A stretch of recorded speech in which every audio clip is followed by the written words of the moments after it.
เรียบร้อยทุกคนสบายดีตอนเช้าเนาะทุกคนเนาะมื้อนี้นี่ก็มาสืบเวียกต่อเนาะทุกคนแต่ว่าตัวที่อำนวยความสะดวกกระเจ้าเพิ่มขึ้นเนาะเพราะว่านะยากปิดเปิดก๊อกเนาะทุกคน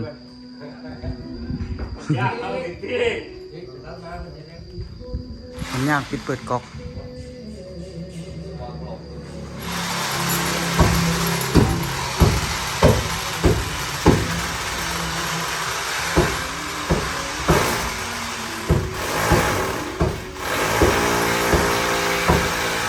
หัวสว่านกับบุค่อยดีแล้วทุกคนเนาะ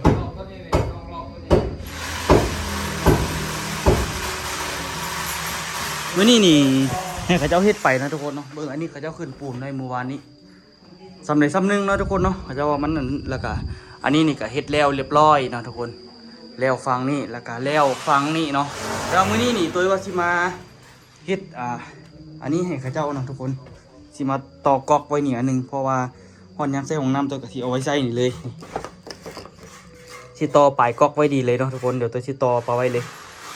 มาแล้วเขาเจ้ามาเขาเจ้าโบกใส่เนาะทางนั้นคือกันเดี๋ยวตัวสิต่อไปเลยนี่สิเริ่มต่อท่อเลยทุกคนแต่ว่าต่อกับโบได้ยากนี่นะเพราะว่าเขาสิต่อจากท่อเก่าเนาะท่อเก่าตัวนี้ไปคุณต่อแบบจำฝ่าเลยมันต้องเอาไม่แม็กกอกแท้ดินว้าวเสียเวลาเดี๋ยวเอาอย่างมาต่อเงาพวกนี้ตัวไปแทก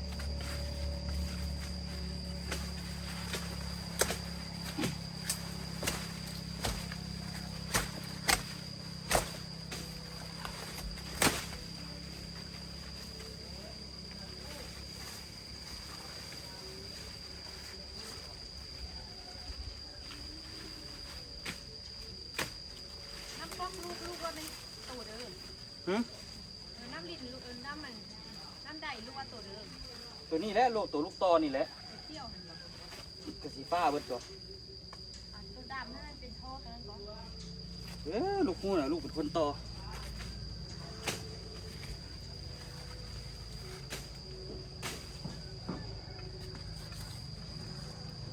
ที่ต่อไปคุณน้องทุกคนตอนนี้คือกะว่าจะเอาประมาณใดจะประมาณนี้แหละ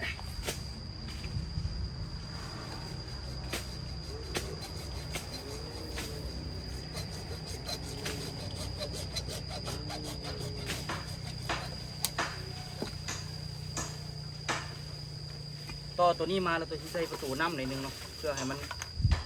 สะดวกในการใช้งาน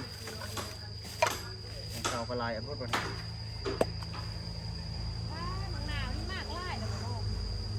เห็นอู้ไปกินอยู่ได้หรอ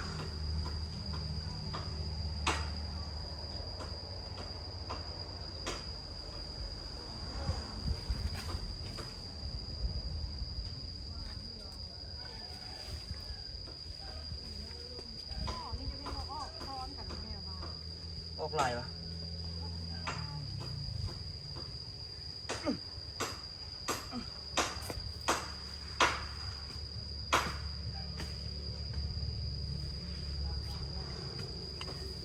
ย่อพวกตัวนี้เลยตัดปลายนิดนึง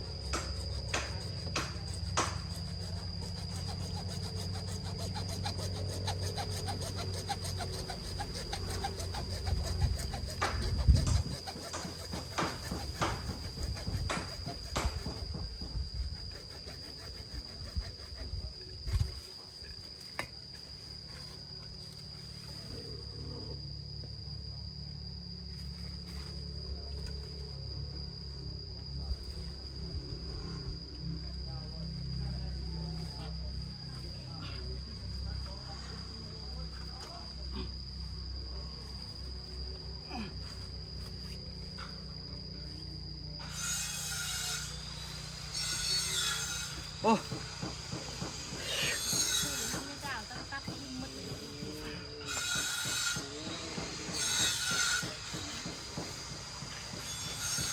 ันนี้เดี๋ยวซีเป็นอันนั้นทุกคน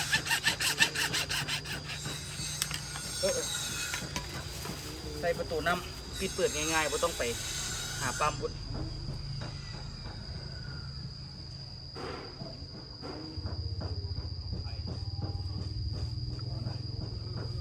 ส่วนหลายงานพวกนี้ก็ทำความเข้าใจเองนะทุกคนไม่ได้ไปเฮียนใส่ดอกเบิ้งเอาเบิ้งงานเข้าใจแล้วก็ไปเฮ็ดต่อ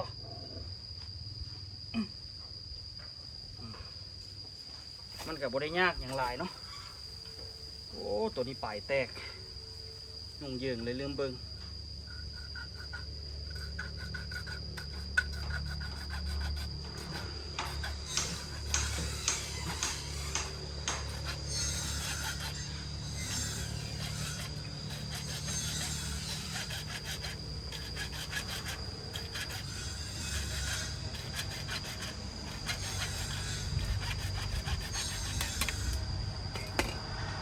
พี่โต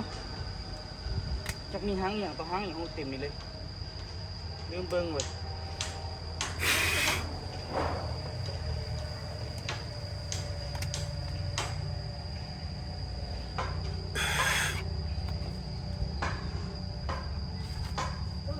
ฮะ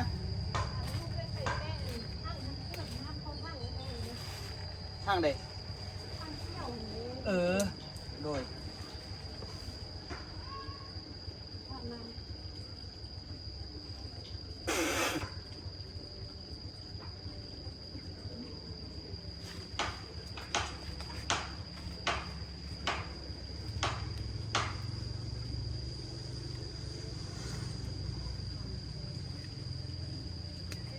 ล่างน้ำหน่อยนึง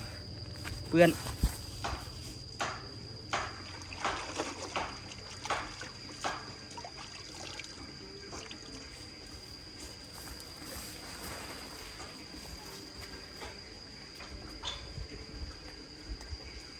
หลังจากนั้นก็เอาตูดเอาตอตัวนี้เนาะจุบเลย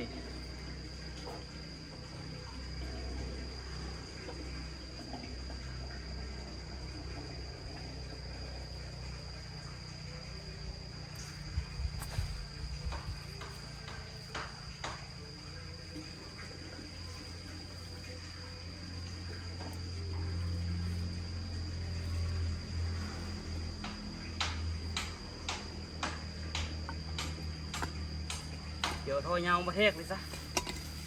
ตัวนี้มันสั่นโคตร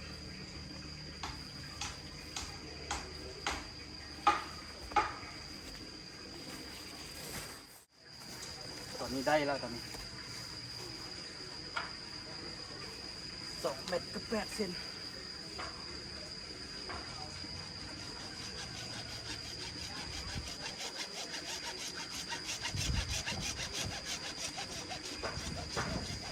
ตั้งใจซื้อไว้ว่าซิมาโตแต่โดนละ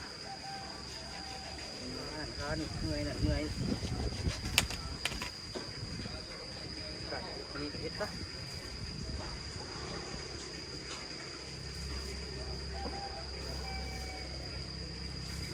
มะขาไหม้ตัวนี้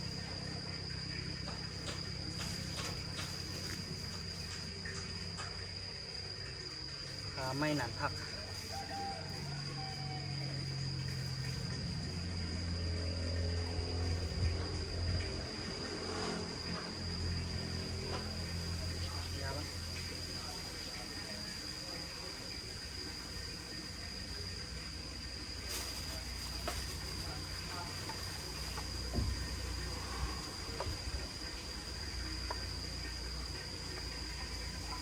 ลงอัดแล้วปะเนี่ย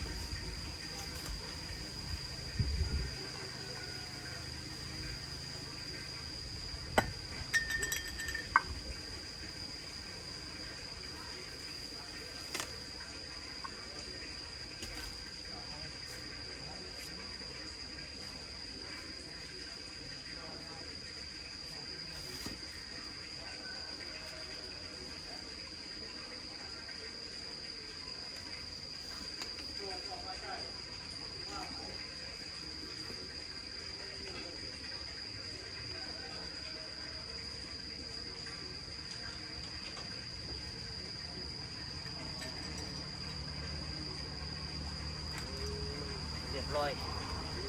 วันนี้ก็ตอง่ายแล้วปะเนี่ย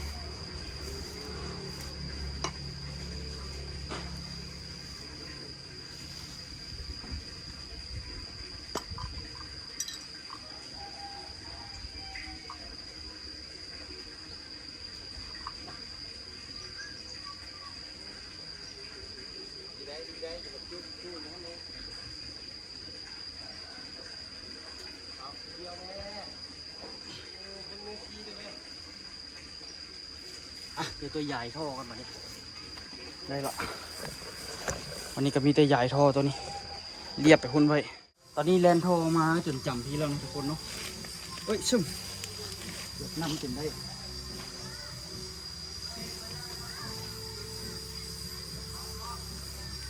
งานนี้แหละทุกคน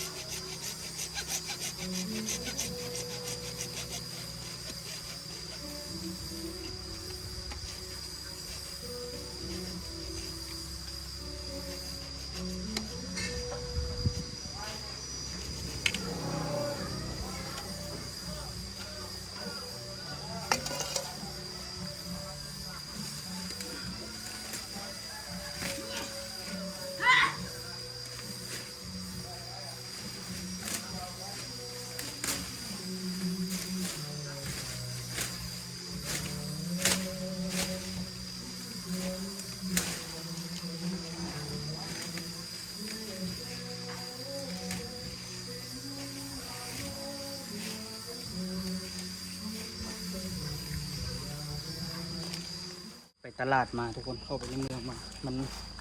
บ่พอเนาะพอดีอะนะต้องได้ไปซื้อขอตอเพิ่มขอตอมันหมดเนาะก็เลยเข้าไปในเมืองเพิ่มดึงจับพอมานำบัดนี้นี่ก็ได้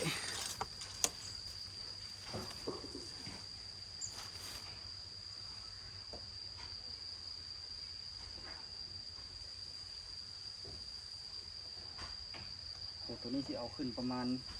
สักนิดเนาะประมาณเพียงคานตัวนี้ตัวสิตอจากคานตัวนี้ไปเลยต่อเรียบคานไปไว้กอกไปไว้ข้างหน้าหนึ่งเพื่อที่แบบว่า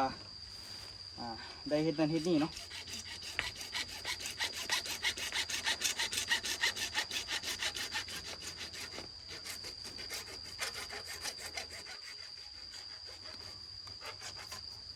มีกอกน้ำไว้หน้าบ้านนั่นนึงก็ดีที่กันเพื่อความสะดวกสบายในตัวหน้า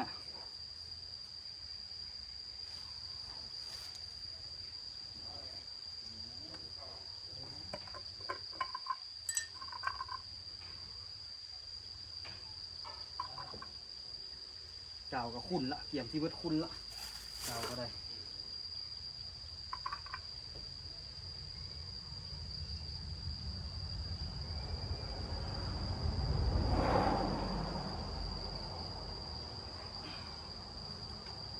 ต่อต้องต่อให้มันถึงทางอย่างนี้ต่อบนทางเป็นเรื่องอย่างนี้ได้นี่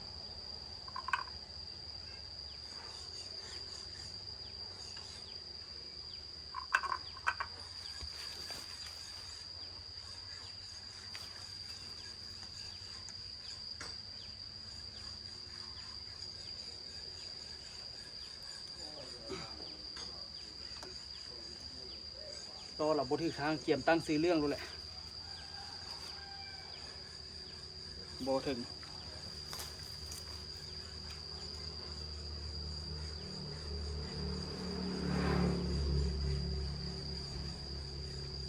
นี่ยังไม่เดียวเนาะเกี่ยวบพอท่อก็ได้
บร้อย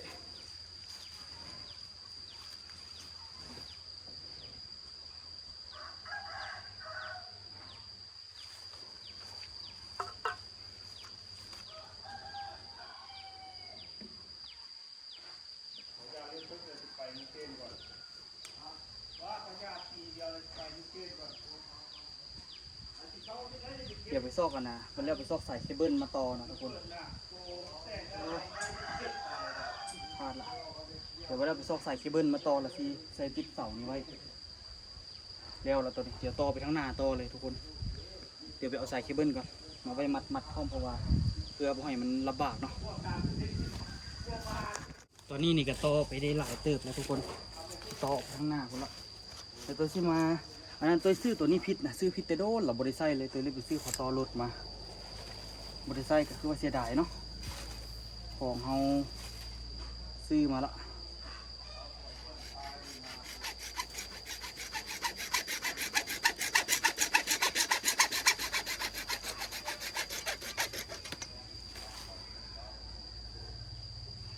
ตัวนี้นี่สิมาเกียนไปเลย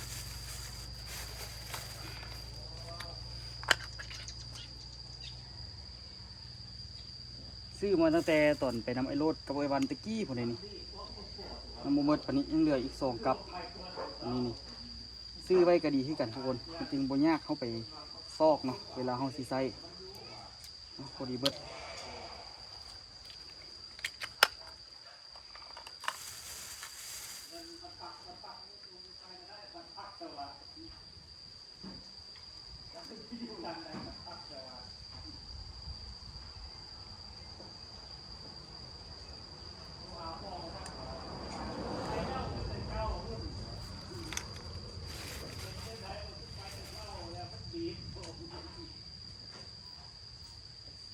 ตัวนี้ใส่แล้วตัวที่ใส่ตัวรุดเลย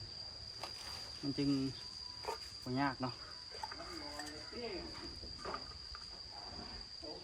ที่เอาใส่ตัวนี้ตัวที่เป็นก๊อกข้างหน้าทุกคนแต่ว่าสัญญาณที่ใส่ก๊อกใส่อย่างมันมักที่ลำบากเนาะการต่อไปทั้งหลังทั้งอย่างเพื่อได้ล่างพักล่างมีเล็กๆน้อยๆทุกคนต่อไปเลยตัวก็ซื้อตัวรุดมาซื้อตัวรุดมาพร้อม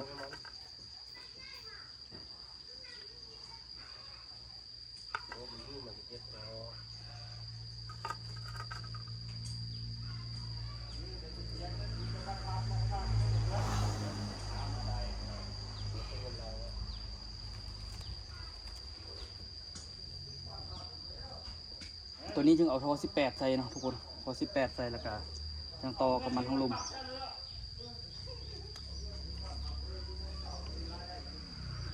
เดี๋ยวพยายามต่อไปทั้งหน้าแล้วก่อนเนาะ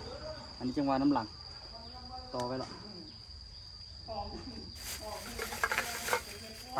เดี๋ยวเราเก็บเครื่องเก็บของไปทั้งหน้าเลย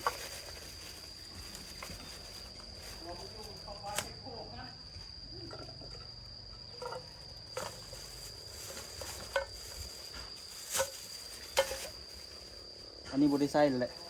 จะจับไปน้ำเนาะเก็บเงี้ยเลยไป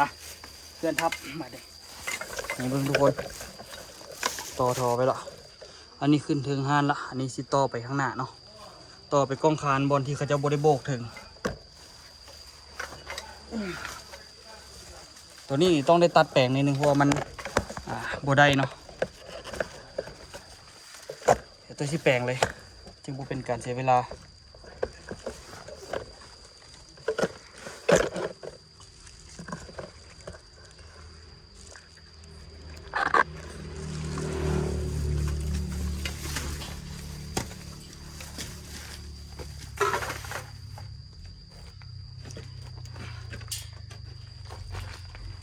อันนี้นี่คัตติวาหรือตัวหักมันมาเนาะมันเลยแบบ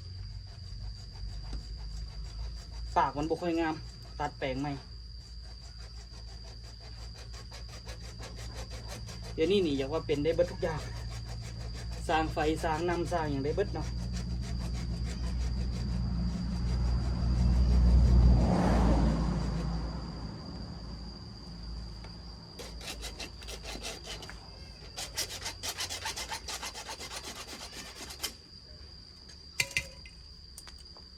แล้วก็ท่อตัวนี้จากบางนิดนึงตัวไปเอานะท่อเก่ามาเป็นดูน้ำท่อไฟนะ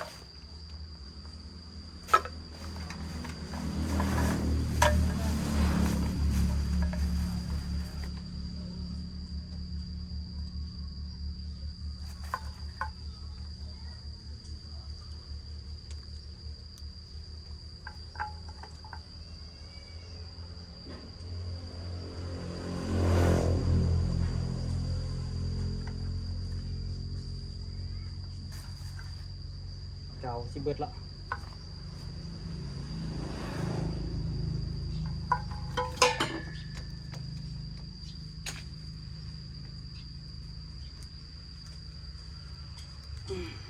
โอเคเดี๋ยวซอกอย่างมาจับบนนี้อีกเนาะจับเอาลูกกระปูมาต่อยแล้วก็เอาอย่างจับให้มันสะดวกสบายเนาะอย่าให้มันบ่ให้มันลอยถ้าสิเอาลวดมามัดมันเดี๋ยวหาคอนตีกับตะปูมาก่อนขั้นตอนสุดท้าย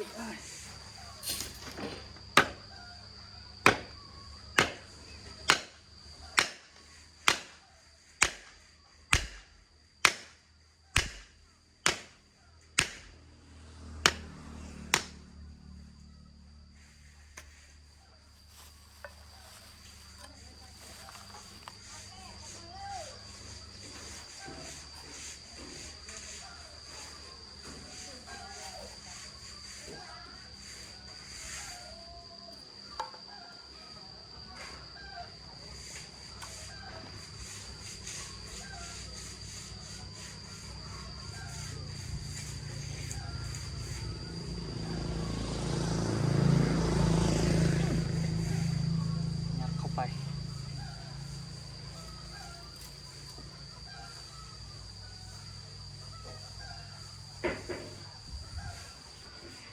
พอเกือบ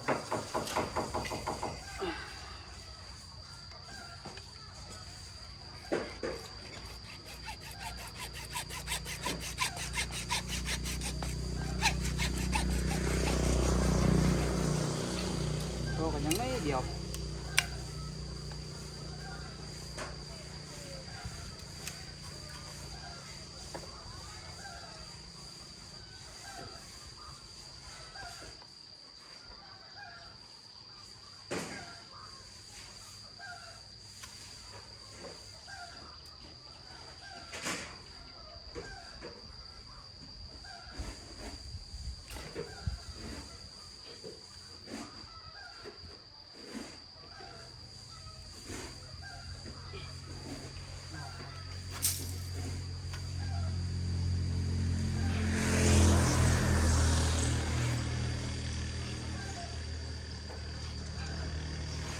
ได้อยู่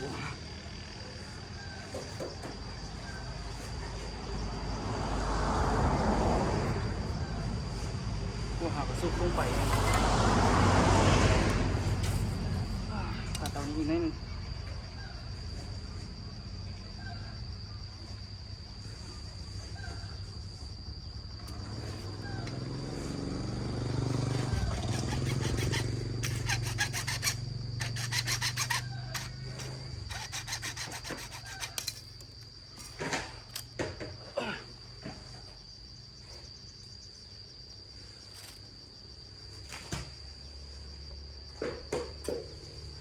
กาวกับพอดีเบิด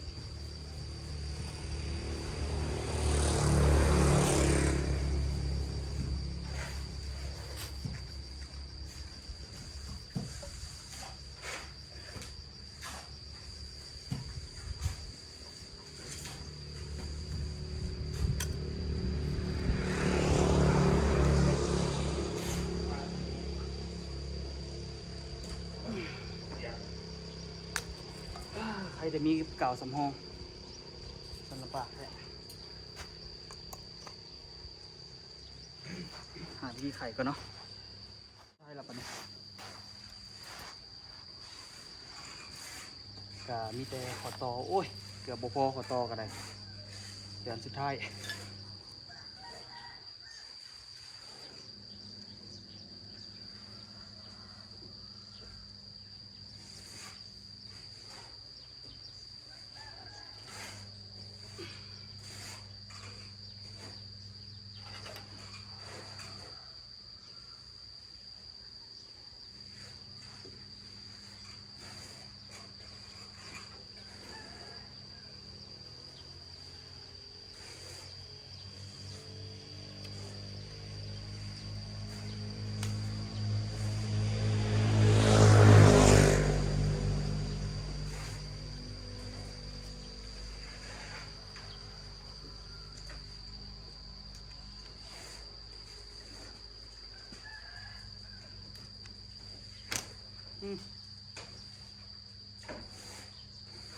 ค่อยๆอยากได้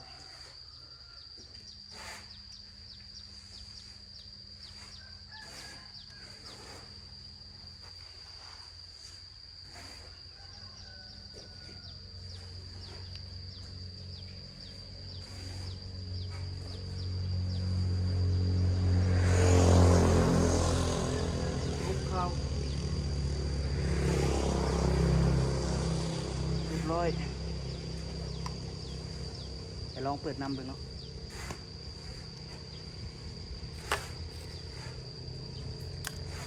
พอดีเบิด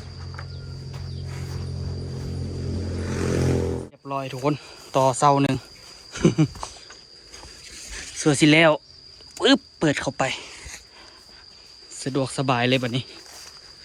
ไปลองเบิ่งนะทุกคนเนาะตอนนี้คือเปิดเรียบร้อยละนี่ต่อวันนี้โค้งวันนี้พี่ชึกเข้าไปห้องน้ำแล้วก็นี้ตัวเฮ็ดยาวๆเพื่อได้บัดแล้วสิได้ต่อกอกใส่หลายอันเนาะใส่ส่วมใส่หยังตัวต่อเพื่อเฮ็ดเพื่อไว้ยาวๆกันอันนี้ก็ต่อมาไว้นี่เรียบร้อยมีท่อเก่าจากอะนะของนำตัวเก่ามามันบ่พอนะ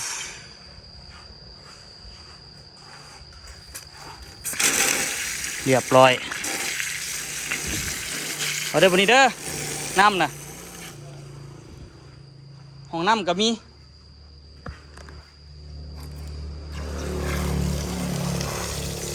แรกๆก็สิขิวเก่าในหนึ่งนะทุกคนอันนี้ต่อมาแต่เทิงเลย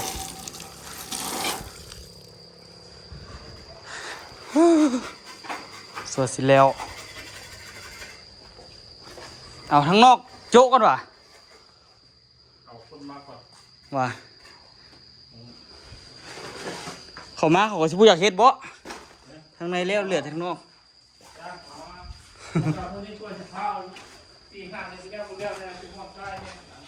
นี่ทุกคนตัวนี้นี่ดึงเข้ามาในก็ได้อีกเนาะนี่ได้ยังหลายอยู่